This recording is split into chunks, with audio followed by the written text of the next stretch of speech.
Kuni Itoophiyaa dhugaan keenya badee akkamitti ishii suphinaa? Beekaa keenya dhabnee akkamitti ishii suphinaa? Kaleessa Jawaar kilaashii malee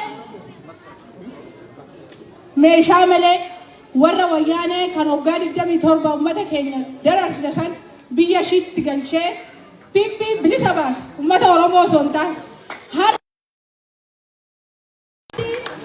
Itoophiyaa subbaan hin jedha warra sandeemiyaa waan barii galatti qabaa jedha shufeeriin allayyaatti galaa jira shufeerii sana akkana deebisaa jedha ammas uummatuma Oromoo ajjeesuun nutti deebina qabsoon keenya bara 2018 xalafamee diina harka galee dhiiga uummata Oromoo balleesseera qeerroo hedduu balleesseera akkamitti deemnee ishii suphina ammas hin suphinu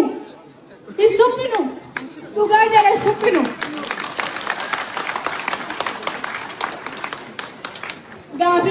Gaafadhu baay'ee yaadni kiyya baay'ee garuu dubbadhee fitu waan baay'ee garaa kiyya keessa jira. Adis inuma beekta warri beekaa Oromoo erga sin afdannee